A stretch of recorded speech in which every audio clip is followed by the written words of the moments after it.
Hi everyone, welcome back to my YouTube channel.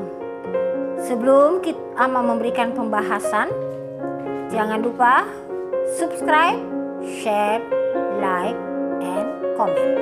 Tekan tombol lonceng di bawah ini untuk mendapatkan video-video Ama yang terbaru. Oke, hari ini Ama akan membahas tentang energi di dalam makanan. Jadi setiap makanan yang kita makan itu memiliki energi dengan frekuensi tertentu. Ya, jadi ada yang high frekuensi, kemudian ada yang middle frekuensi, dan ada yang low frekuensi. Oke. Sekarang di sini Ama pertama akan membahas. Kita kadang-kadang bingung ya, kenapa ya? Kita sudah melakukan banyak sekali kebaikan, kita sudah berusaha untuk menenangkan diri, kita sudah berdoa, sudah melakukan banyak hal, tapi kenapa tetap kita merasa tidak sehat ya secara badan ya, mungkin badan kita kurang sehat, kurang fit, kemudian kita juga secara rohani atau secara jiwa kita merasakan ketidaktenangan atau ketidaknyamanan. Kita sering merasakan kenapa ya? Padahal saya sudah melakukan hal yang terbaik, sembahyang udah, melakukan kebaikan sudah. Tapi kenapa jiwa ini masih merasa tidak nyaman, tidak tenang? Jangan salah. Semua itu bisa terjadi dari apa yang kita makan. Maka ada pepatah yang mengatakan kamu adalah apa yang kamu makan. Jadi kamu adalah apa yang kamu makan itu. Nah, di sini pada saat kita memilih makanan memang kita harus berhati-hati. Ya, maksudnya kalau kita mau mendapatkan energi yang bagus atau energi dengan frekuensi yang tinggi ya, atau kita mau sampai pada high frekuensi ya, frekuensi yang high ya, kita juga harus tahu apa yang kita makan. Di zaman modern ini kebanyakan orang itu makan di luar, dan memang tidak bisa dipungkiri kalau kita sudah bekerja di kantor, terutama sekarang ibu-ibu banyak yang bekerja di kantor, tidak mungkinlah bahwa dia harus memasak pagi-pagi untuk membawa makanan. Ya, jadi pasti dia harus pergi mencari restoran atau kedai untuk dia bisa makan di situ. Tapi paling sedikit kita harus mengenal dulu makanan-makanan itu memiliki frekuensi energinya seperti apa. Nah, di sini Ama akan memulai dengan frekuensi yang paling rendah. Makanan yang memiliki frekuensi yang paling rendah itu adalah makanan yang mengandung nyawa atau daging-dagingan. Ya, mengapa Ama bisa katakan gitu? Karena pertama, ketika kita makan makanan yang bernyawa ini itu pasti berunsur hewani. Dan bagaimana caranya kita bisa membuat makanan yang berunsur hewani? Pasti hewannya ini harus disembelih. Nah, di sini kita tahu kalau hewan itu disembelih, tentu saja dia tidak merasa bahagia atau dia benar-benar berada di dalam suatu ketakutan yang luar biasa. Nah, sebelum hewan itu disembelih, itu dia pasti merasakan ketidaknyamanan yang luar biasa. Kita bisa bayangkan seandainya itu terjadi pada diri kita. Kalau kita dihukum mati, pasti kita akan merasa sangat-sangat gelisah sebelum pedang itu menancap leher kita. Nah, di sini makanan yang mengandung unsur hewani itu adalah jeritan atau penderitaan dari hewan-hewan itu sendiri. Jadi ketika kita mengolah makanan yang berunsur hewani, itu pasti kita akan mendapatkan frekuensi yang low. Karena itu adalah frekuensi penderitaan dari sang hewan itu sendiri. Kemudian kita juga tahu bahwa hewan itu mungkin walaupun kita bilang ternak ya seperti sapi, kemudian ayam, mereka juga tidak selalu memakan makanan yang bersih. Ya, mereka bisa saja makan sesuatu yang kita bisa sebut seperti cacing atau bakteri apa yang masuk ke dalam tubuhnya, dan ketika kita mengolah daging hewani ini itu bisa menjadi penyakit untuk diri kita sendiri. Makanya banyak sekali yang terjadi penyakit antraks dari sapi, atau mungkin yang masih mengkonsumsi daging B2 mempunyai masalah dengan cacing pita dan berbagai macam hal lah. Termasuk ketika kita makan ayam, ikan, itu pasti ada unsur-unsur bakteri tertentu yang masuk ke dalam tubuh kita, dan itu yang bisa mengakibatkan kita terkena berbagai macam penyakit. Kemudian makanan dari hewani ini juga mempunyai kolesterol yang sangat tinggi, yang bisa mengakibatkan kita terkena hipertensi, terkena penyakit jantung koroner, bahkan kalau parah itu bisa menjadi kanker dan sebagainya. Itu. Nah, kemudian kita ambil makanan dari tahap kedua. Nah, tahap kedua ini dia mempunyai frekuensi yang sedang. Nah, sekarang kalau kita sebut apa makanan frekuensi yang sedang. Nah, sekarang makanan frekuensi sedang itu berbentuk seperti dengan kacang-kacangan. Jadi selama ini orang selalu mengatakan bahwa kita membutuhkan protein ya dari daging, tapi kita bisa mendapatkan ganti protein itu dari kacang-kacangan.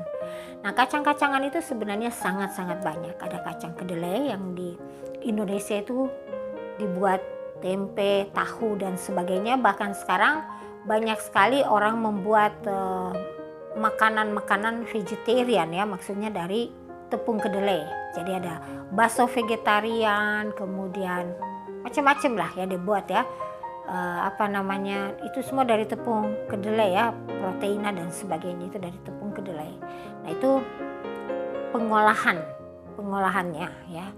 Kemudian ada juga kacang tanah, kacang merah, kacang hijau, banyak sekali kacang-kacangan. Kalau di India itu ada berbagai macam kacang ya, sangat-sangat banyak. Dan kacang itu mengandung protein. Tetapi ada tetapinya. Kenapa dia masih berada di frekuensi yang sedang, bukan yang langsung tinggi? Itu termasuk dari pengolahannya. Karena kacang-kacangan ini sering kita harus mengolahnya tidak bisa terlalu lama ya. Jadi kita harus memasak agak lama. Misalnya contoh kacang merah tidak bisa kita masak cepat.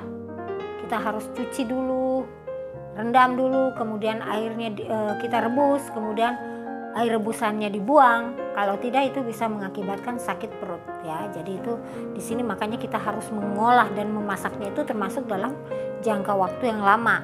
Kemudian juga kadang-kadang kayak tempe dan tahu dia juga pakai pengawet. Nah, makanya dia itu masih masuk ke dalam golongan kedua. Nah, walaupun itu memang dia golongan sedang, tapi kalau Anda seorang vegetarian, amat sarankan tetap kita harus mengkonsumsi kacang-kacangan. Itu sangat penting untuk membentuk protein di dalam diri kita. Dan kita tahu kacang-kacangan ini itu bisa memberikan protein dan menambah darah kita sehingga kita tidak anemik. Jadi dia bisa menjadi pengganti dari unsur-unsur hewani, itulah unsur kacang-kacangan. Kemudian ada yang kita sebut frekuensi yang tinggi. Ya, ini yang sedang. Kemudian ini ada beberapa step sebetulnya, tapi frekuensi yang tinggi ini adalah sayur-sayuran hijau dan buah-buahan. Sayur-sayuran hijau dan buah-buahan ini masuk di dalam high frekuensi. Karena apa? Ada beberapa jenis sayuran hijau yang bisa dimakan mentah ya.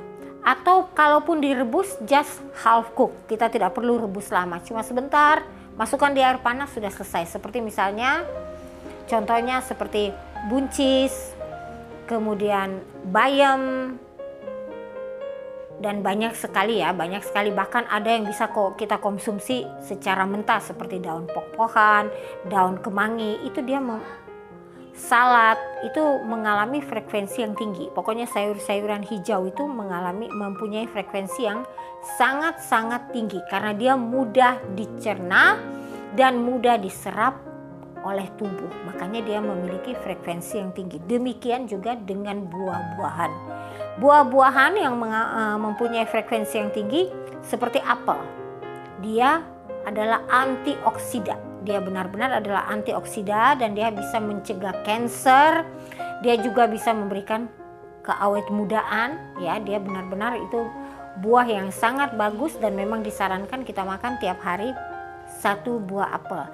Kemudian tomat itu termasuk sayuran dan buah. Tomat juga mempunyai antioksida yang tinggi. Jadi tomat ketika dimakan mentah dia mengandung vitamin C yang banyak. Tapi kalau dia dimasak pun dia bisa membantu mencegah, bahkan katanya mengobati kanker yang masih dini. Nah itu dia punya kelebihan sendiri tomat itu, ya. Nah kemudian banyak sekali macam-macam buah seperti buah pir, buah mangga, itu semua adalah buah yang bisa kita makan mentah. Buah naga, ya, kita lihat kayak buah naga itu bisa memberikan, itu luar biasa. Warna merah yang ada di buah naga itu bisa memberikan kita selain mengobati panas dalam yang ada di dalam diri kita, memberikan vitamin C yang banyak, tapi juga bisa menambah darah kita. Kemudian untuk darah juga bagus seperti buah bit. Nah itu bisa cuma direbus sebentar kita makan, ya. Jadi itu udah yang mengandung frekuensi yang tinggi, itu udah energinya sangat-sangat tinggi. Kemudian seperti juga kita tahu buah yang mengandung frekuensi yang tinggi itu adalah buah kelapa. Kelapa ini, ya, air kelapa, terutama yang kita sebut air kelapa hijau ini bisa membuang racun-racun yang ada di dalam diri kita. Jadi dan juga bisa menurunkan hipertensi. Jadi dia itu juga adalah tanaman buah obat dan dia juga memberikan kita selain memberikan energi juga mengandung banyak mineral. Tapi apapun buah itu kita tetap harus berhati-hati mengkonsumsi buah apapun. Semuanya tidak boleh kita makan terlalu banyak. Karena apa? Kadang-kadang gula yang ada di dalam buah itu pun bisa mengandung diabetes. Jadi kita harus tahu takaran dan ukuran tertentu. Nah, maka dari itu kembali Ama akan katakan bahwa orang-orang zaman dulu, para yogi itu, mereka itu dulu masih makan sayur-sayuran dan buah-buahan yang mentah. Tapi jangan salah, sayuran mentah zaman dulu itu berbeda dengan sekarang. Karena apa? Kalau sekarang sayuran mentah mungkin kalau organik bagus kita makan mentah. Tapi kalau kita makan sayuran biasa mentah itu sudah mengandung bakteri, pestisida dan sebagainya. Jadi itu berbeda. Maka dari itu kita tetap mungkin lebih bagus kalau kita merebus sayur itu tapi tidak terlalu lama sehingga kita tetap mempunyai vitamin.